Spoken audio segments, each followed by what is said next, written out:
Warp Pipe Wednesday. What's up, everyone? Welcome back to Warp Pipe Wednesday. I'm Russ Lyman. I am NES Addict. And we got a doozy for you this week, maybe. Yeah. So I shot Russ a text about 30 minutes ago because, well, first off, today's Thursday. We usually record on Wednesday. And I said, look, I'm working on my wife's car. It might be a while. So basically, what happened was a few weeks back, I took my wife's car to get the oil change.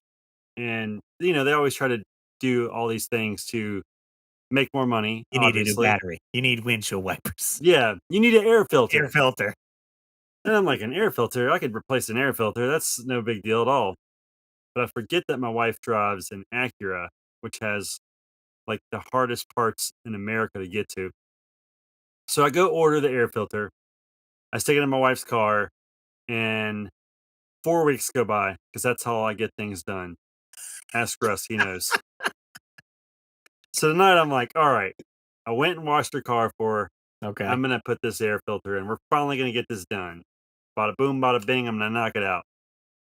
So the first thing that I can't do is I can't get to one of the screws. So I had to get like this extended like socket wrench that's like this long. It's like a screwdriver, it's straight. And I'm twisting this screw and it's like it won't catch the thread. It is just spinning. So it's like it's halfway out, but it's not all the way out. So I'm reaching my hand down in there and I'm trying to spin it and I keep burning the side of my hand on this, whatever this piece of the engine is, because I just drove it home. So I'm like trying not to burn my hand and I'm burning it like every 2 seconds. And it takes like 10 or 15 minutes, no lie, to get this one screw out. And at this point, I'm already ticked off and I'm already swearing and I'm already talking about whatever the $15 I saved was not worth this headache already. Right. All right, so I get the screw out, I get the other 3 out, and then this air filter top is like so awkward, and like half of it's underneath the hood, so you like pull the hose off, and you're trying to pull it out, and so I finally get it out.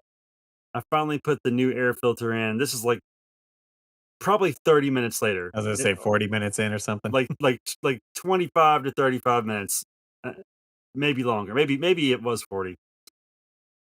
So I get the air filter in, I put the piece back on, and I'm going to put the screws in. And my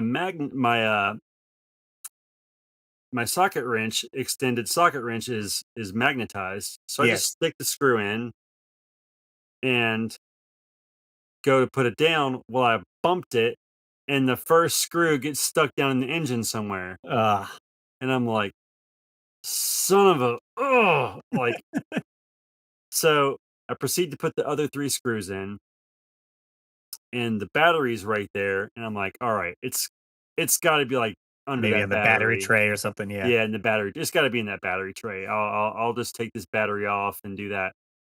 Well, Acura puts plastic over everything on their engine. So the battery has like a top to it, and then another side piece that goes over the battery, and then like this lock mechanism that goes over the battery, and then this other tray underneath the battery. So that takes like another 30 minutes. And then I get the battery up, and there's no screw. It's wasted time. And I mean, I was like, no man left behind. I'm not going to leave this stupid screw because it's like, you know, one of the 4 screws that holds the air filter in place. Right. It keeps probably trash from getting out in it. And maybe it's not a big deal, but I just want all 4 screws in because they put 4 screws in it when they built it. So they must want them there for a reason. Right. So I don't know. Either A, I'm going to go to Acura tomorrow and hope to God they have this random screw for 2006 Acura RL to hold down the air filter. Yeah. Or B, I'm going to have to pull one of the screws back out and go match it at like Lowe's or Home Depot. Right. Well, they should have some at like AutoZone too. Or AutoZone. That's what it's called. So I will never change that air filter again for as long as I live. Whatever 15, 20 bucks I saved was not worth the headache. I am so over it. It's like, screw this car. I'll just let them do it next time.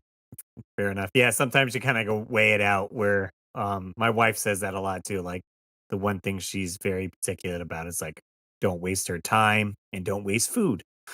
Yeah. If it's gonna waste a ton of time, it's like, it might just be better to bite the bullet and pay it, where you're like, "Okay, I don't mind that, but I'll save 2 hours of my day where I could do something else more productive."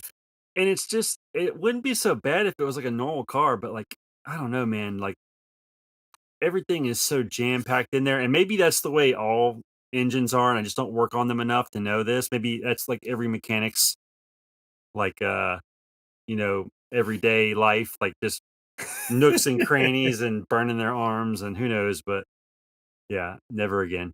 Never again. Eh, Never again. fair enough. I didn't have, any car issues, but I did end up loading my Yoshi scooter onto a buddy's truck, and we drove that up to Hartford because Retro World Expo.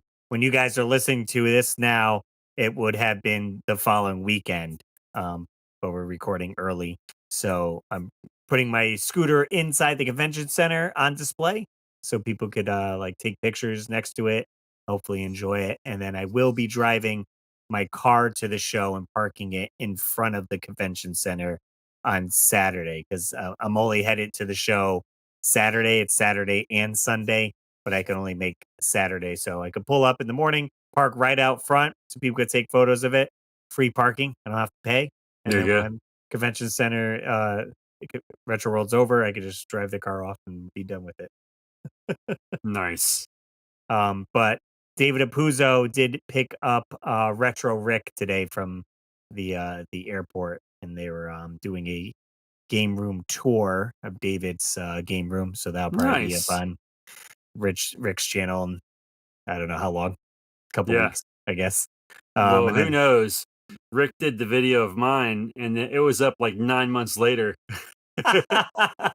So, you're like, it's completely different. well, I got to think that I started thinking maybe he just rewatched the footage and it wasn't good, but I think it's just the fact that he has so much that sometimes it just takes a while to get to it. So Agreed. Yeah, because yeah, they did that and they just got dinner. So tomorrow, him and Rick are going out game hunting to film a bunch. So he's going to a bunch of like indoor antique shops and a few game stores. They asked if I could go, but I do have to work. So I was like, well, I get out it in the afternoon if I can meet you guys for maybe dinner or something like that. I'll do that so we right can hang out for a little bit. there you go. So we'll end up doing that, but. I just got back from Maine. Went to Maine for 3 days for vacation. Drove Nice. down there. We got a little. We were glamping, so we got like a canvas big tent. I guess it's like huge. Like you go in there. There was literally full size bed. We had dressers on each side. There was a full picnic table inside the tent, There's and dressers in the tent. yeah, yeah. Like this is like a like I think I have a like a photo or something like that. But That's it crazy. we had that tent, and they also had next to it, like a smaller tent that you would put like your kids in, essentially. But we obviously Gwen's only 7 months, so we just brought the pack and play so Yeah. she could stay in there. But essentially, let's see if I could show like a video through my phone if you're watching on YouTube. There's the Oh. mini kids tent, and then the tent we Oh stayed in. wow. Yeah, that's big.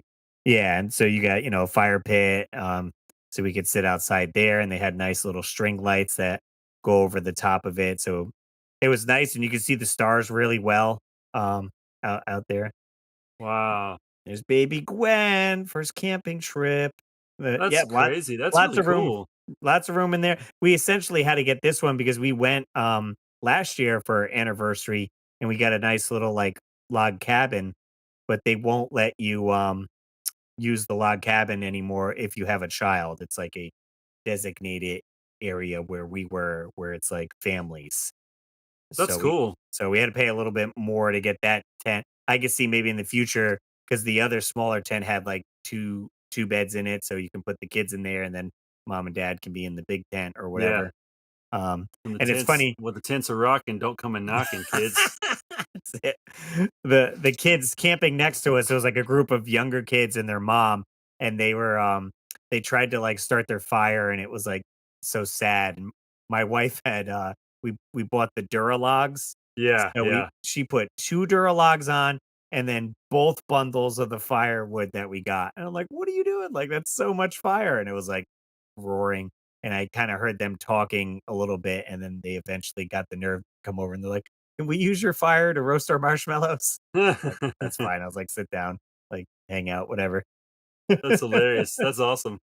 But yeah, it was a good time. We had a lot of good food while we were there. I got some what we get? Oysters. Oh, Was nice. and Steph got a lobster roll, and then I got some, like, fish and chips or whatever, Oh, which love can't go fish and wrong with chips. that, Yeah. and then we ended up going so the week before, David Apuzzo went to Maine, and he found this cool comic shop, so we were going to Portland. It was about an hour drive from where we were in Maine, and we swung by this, comic shop, and they had a couple arcade games. They actually had the, TMNT, game in there, arcade Nice. game. They had a Freddy Krueger pinball machine, and they also had a, Marvel, I think, versus Capcom arcade machine, but the name of it was the Funbox Monster Emporium, Coast Comics. That's a long name. Yeah, yeah, really, really long name, but Fun Box Monster Emporium. I guess for short, yeah, it could just be the Funbox Monster Emporium, That's but for short? I guess without the other part of it, but I just call it the Fun Box. the fun box. Let's go to the fun box. Yeah. Um, but I picked up 2 things from there. I got a cool Batman, comic book, and then I got a, Monster Squad shirt that says Oh, very it cool. has, like, Frankenstein, and it says Monster Squad, uh, Portland, Maine, Nice. which I'll have to look up. I'm like, "Was the movie shot in Portland, Maine, or was this supposed to take place in Portland, Maine?" I'm like, I don't know." Gonna be completely honest, my knowledge on Monster Squad is minimal. But I'll be watching it for, Halloween for sure, in October. The spooky season comes up.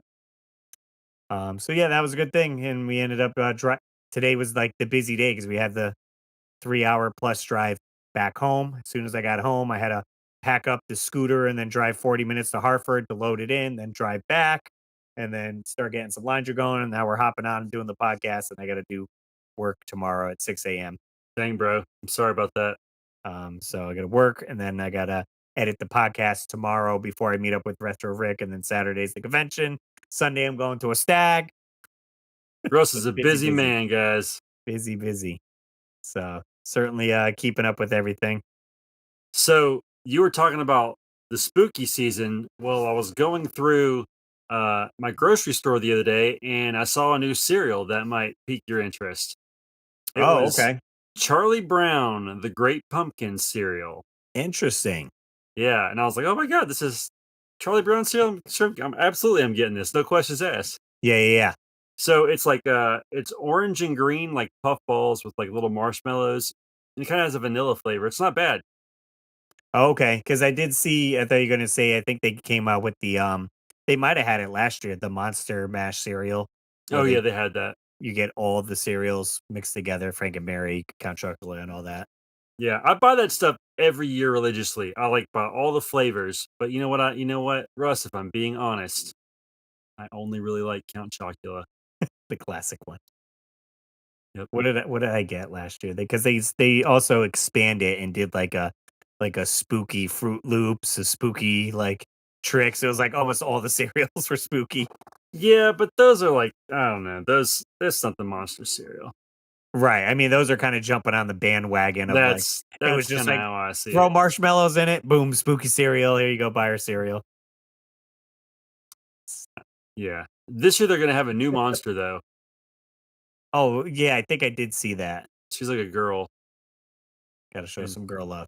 I don't know. Uh, Because they're getting rid of uh brute fruit, right? I think Fruit Brute. fruit brute. They're getting rid of Fruit Brute again. Poor dude. He's been axed twice. What about Fruity Yummy Mummy? Did they ever bring him back? I don't know if I remember that one. Fruity Yummy Mummy makes your tummy go yummy. That's the commercial. It's good commercials. I Yeah. don't think I don't it stinks having, no cable for me 'cause, you don't see commercials, and then I pay for the YouTube stuff so you don't get the ads from there. So I never see any commercials for anything. It's hilarious because me and my wife always comment when we see commercials, and my kids are like, "Oh, you can't skip it." And I was like, "When I was a kid, we loved commercials. What are you talking about? It's the only way you can find out about GI Joes." So what I've been watching, if you're into car stuff, we watch, Donut is the name of the channel, Hmm. but it's all car stuff. I guess they got it from, doing donuts in a car. I don't Oh, know. see, the first thing that came in my mind was like a spare tire. I guess maybe that too. I don't that's what I so Donuts the channel, whatever. So they do all the car stuff, we're watching it, and then they have their sponsored portion Mhm. that comes up, but they lately have been doing it like a infomercial style, where Huh. it's, like, shot, like, all wild, and they're like, "Call now in the next 10 minutes," and, like, graphics are coming up and, like, bad green screen, and Steph's like, That's probably hilarious. a lot of the kids that watch this don't even know, like, what this is mimicking. Right, because 'cause I've Uh, never seen infomercials that come right. on at 1 AM after all your shows go off. So I was like, "That's kind of a cool way to do it. This way, it's not just like, oh, here comes the ad part.'" Right. Um, I just got my first piece, and for my Tacoma mods. Oh, nice, nice. Okay, what Yeah. did you get for the first mod? So I ordered, like, a, Toyota grill. Oh, So okay, new grill. yeah, I think I have a picture of it for those of you watching YouTube. I don't know how well you're gonna be able to see this, but basically oh, I just about dropped my phone. Hang on one second. Whoops. So, as soon as it yep, Okay. So it's s got Toyota in the middle. Toyota in the middle, like, in silver, and more of, like, a modern take on, like, the grill there. Gotcha. Like almost like a honeycomb Yep, that's like pattern. exactly that good call. That's exactly how I would describe it, the honeycomb pattern. Nice. So, probably gonna put that on, That should be an um, easy, maybe half hour mod. Couple well, screws should pop out, right? with my luck, after my trying The to get battle this with the air filter. filter in, yeah, we'll see how it goes. Toyotas are easier to work on. This is this is what it basically looks like now. Oh, the stock grill. Yeah, Oh, this yeah, so it's got the Toyota emblem and it's like a thick, okay. yeah, so but anyway, so gonna do that, and, a buddy of mine, who has a really nice Tacoma, who's gonna be helping me, he actually purchased me a, headlight restoration kit. Mm. So I don't know, have you ever done that before? Yeah, yep. I don't know how hard that is to do, but apparently it, like, gets rid of all that fogginess so you can see Yeah. your headlights again. Yeah, there's all sorts of different kits you can use. I had gotten one with, it basically attaches to your drill, and then you have different sandpapers that go on this spongy part on your drill. So you work your way up through the grit. So maybe it starts at 800, 1,000, 2,000, 4,000, and then you end up putting uh, like a clear gel almost on it that because it's still almost foggy. Yeah, as you're But sanding it. yeah, because you're basically trying to get all the yellowing off. So you're literally sanding a layer of the plastic of the headlight off, Gotcha, so that's and actually what then you're doing. you're going up the grits to where it's finer and finer, so you're not seeing those scratches anymore. So the final step is either like a compound or waxing. This way you'll be able to see through it. The one I got almost had like basically this same thing as if you were putting a clear coat over it, but it was like a solution you put on a sponge, and you Okay, just kind of wipe it on, and then it hardens, and then you're good to go. But but it worked really well? yeah, that was on the Mario Kart car, and it's been good. Sweet. Well, I'm hoping that restores my headlights, they're looking pretty yellowed, and so those will be the first official 2 mods, Nice. and then, we'll see what happens next. See what happens from there. Yeah, yeah. I certainly have some stuff I want to do um, on both cars, but it's kind of like you said, go back and forth. Trying to get some vinyl graphics eventually on the Subaru to Yeah, kind of give it a little bit more standing out. I was thinking of doing like a pixelated design okay. on it since the car is white and kind of doing a black and white theme. So if I could do like black pixels kind of coming up the from the fender. I said Mhm. almost as if the white paint's peeling off of the car and it's Yeah, black underneath. Thought that's that cool. might be cool. So we'll see what goes with that. Yeah. It's always evolving, huh? Yeah, I said it's you could always do little things here and there, or you'll spot something that someone else did, and then you kind of like, oh, like that's cool. How'd you do this, or where'd you find this? Yeah. I've been looking at a lot of YouTube videos and trying to get inspired, so Yeah. I mean, and that's certainly the way to do it. Like when I'm in like car mod mode, I'll end up, like putting on these YouTube channels. Don't it? I do watch Mighty Car Mods is a like long standing show. They're two guys from Australia and they do tons of awesome videos. And that kind of always got me pumped to like work on my car, like seeing other people um, work on their car and kind of get inspiration from that. yeah. Like Is yours the Scion is a Toyota, correct? Yeah, yeah, Toyota made, Scion, so now Scion is no longer so they have absorbed the brand, so there are a few Scions that came out, after mine, and now they're just branded as Toyota. Because my car in, like, Japan would just be a Toyota IST is the brand name. Okay. Interesting. So I'm on like a Facebook group with that, and I'll see people like in Indonesia or like overseas with like tons of Toyota IST. So you can get like if you want to rebadge the car, you can get an IST badge and then switch out the Scion badge for a Toyota emblem. I like the Scion brand though, so I was like, I'll leave it. Yeah, that's kinda cool. It's like, why not? Sounds cool. What year Sci-fi. was that? Mine was an '06 originally, but this one now is an '05. Okay. So yeah. Well, very cool. Because when we go to car shows now, they break you up between categories. So if you have a Scion, you're competing against the Toyotas essentially as one. Back in the day when there was tons of Scions coming out, you would have a Toyota category, a Scion category, and like even early on, it would be like Scion TC category first, second, third, Scion XB 1, 2, 3. So sometimes mine's an XA, so it'd be like, hey, 3XA showed up to the show. One of us is at least walking away with a trophy or whatever. Yeah, Like yeah. first, second, and third, you don't even have to do anything. That's funny. But then as the numbers depleted, you got less and less like breaking it down. Now it's just like, all right, scions are all the same. So Or back in the day, those were pretty hot at car right. shows? Yeah, because I said I bought mine brand new in 2006.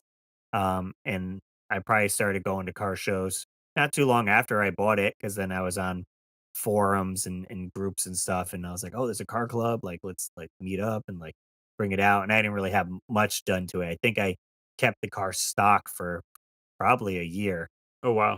which is it's, like, such a once you know how what you're doing. So I bought my Subaru stayed stock for the 15-minute drive home from the dealership till I got to mom's, and then I immediately started modding it. What did you have for it? Did you already, like, buy some stuff? Right, I had already bought an exhaust for it, a front lip kit for it, the, roof rails for it, so I was, like, ready to go, like, "Let's get this stuff on the car." Boom. That's hilarious. Yeah, yeah. When you're putting, like, stuff on the roof, what do you have to do to ensure that, like, you don't, like, cause a leak in your roof? Um, well, let's see, well, it's different for so on the Subaru, I have the, came from the factory, I have side rails, and I bought the crossbars, so Okay, that's so already that on didn't top. really yeah, that Didn't just didn't kinda affect it. connected, right. But on the Scion, I added, like, an aftermarket, roof rack system. The way that one worked, it just kinda you tightened it in on the door jambs, and then when you shut the door, it's kinda, like, pressure fit it in there, which I was always very wary about. So, what I ended up doing essentially with the front rails, I, drilled holes and put bolts in the front rail, and then I ended up taking, caulk essentially and caulking around the bolt so no water would get in essentially and be in my headliner or whatever have you there. So I only did it to the front one. The back one's still loose, but I'm like, this way the turtle shell sits on both of those rails and there's no way it's gonna like lift off the car essentially and fly into a car behind me, end up on the channel news. Car gets taken out by actual blue turtle shell on highway. Sorry if you guys heard all that. I was trying to kill this bug real quick that was crawling around everywhere. I guess I should have muted the mic, but I wasn't thinking. I was just like, "I gotta smash this bug while I see it." Gotta commit murder. Bug murder for YouTube. True, true, yes. But yeah, that's essentially what I did. If I didn't want to have any leaks, and so far, fingers crossed, like nothing's in there. But that involves a whole bunch more because I had to take my headliner down and know how to do that in order to like get the bolt in there and make Yeah, sure that has like caulk or some type of sealant on so it, and that way it then doesn't getting up drip through. right because any aftermarket one you get, it's basically just going to be pressure fit, Hmm. you know? So Yeah. it's tough. So that was one stipulation when I was buying the Subaru. I wanted to make sure it had the roof rails, and I was just adding the Right, the crossbars. crossbars, exactly. Yeah, I used to have a Jeep Grand Cherokee, and it had crossbars and the rail already, which was nice because I threw surfboards and snowboards up there all the time. So, Nice. Yeah, I'm still thinking because I bought like a basket, and right now I have the beer keg, which is painted like a Donkey Kong barrel on it, and then I bought a big like square water jug that I painted to look like the question mark block from Mario. oh, nice. But it has, I guess you could call it a fairing, like the piece that goes across the front of your roof rack system. It's Gotcha. it's just like a flat piece. But you can usually, people has like Subaru or whatever on there. Mine's blank, so I don't know what to put on there yet. Like, should I put Hmm. like because my license plate is "Let's go," so I could always put "Let's go" across that. Or I would put what's the word they found out that it's a me actually really is, oh, which right, means right, super. right. It just means super. That would be rad. So he was saying Super Mario. That's what not Yeah, it's a me Mario. he's just saying it's a me, Super Mario. Right. That's what, Super Mario. who knew? What's also funny is my wife gave me a link to like a article about custom vanity plates and Hmm. how the state kind of goes through it, and like a lot of the plates are either denied or rejected, and like the reasoning why, like when they get a plate submission, they'll run it through the urban dictionary to see if it's like stands for anything like, I guess, offensive, and then anything that is offensive, whatever, like get out the way, or like Right. um anything that has like power to one significance or whatever. So there's a bunch of them that lost. So I was like, I wonder if they just looked at mine because it was like LETSA space go, let's a go. Where I Yeah. was like, oh, that's just a Mario thing. Like, all Right. right, we'll let it pass. That's funny. That reminds me of this TikTok I saw this week that I thought was really funny.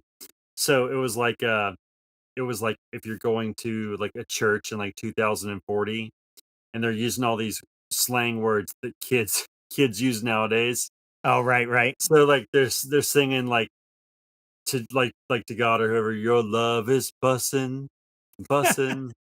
And then it's like I always want to put my trust in. And then like I don't know if you go to church and you ever have like listened to like a music minister, Okay. sometimes they'll tell you what verse is coming next, Oh, okay. so that way you know what to sing next. And then all of a sudden you hear him say, "Your love is dead ass," and they're like, "What?" And I That's had to look bad. that up because I was like, "What could that mean?" And I was like, "The only thing I think of is like dead ass serious." And like Right, right. I Urban Dictionary it, and that's exactly what it means. Thank God for Urban Dictionary. So if you're dead ass serious, which is so weird. Well, we think it's pretty dead ass that you should give us a call. That's right. Leave us a message. We got a phone number. It's 949-682-9277. If it's hard to remember, it is 949-682 warp, WARP, if you want to spell it out. I There you thought that go. was cool to get that. We couldn't get warp pipe, which would have been awesome, but unfortunately not. But it's on all our social medias. It's in descriptions of the videos, and you can check out the weekly warp pipe Mm, as well.com. you can screenshot it, you can write it down, you can put it in your notes on your phone. I mean, there's Yeah. so many ways to keep that number to give us a call. Give us a buzz, leave a message. You could even text too if you kind of feel awkward calling. You could just send a text through that number, and then I can copy the text and read it on the episode. But look at my face. Why why should you feel awkward? Look at me. Do you feel better now? There we go. Perfect. But you can catch new episodes every Saturday at 7 a.m. of the weekly War Pipe, and then come back every Wednesday for Warp Pipe Wednesday, where we just kind of talk off the cuff of what's happening.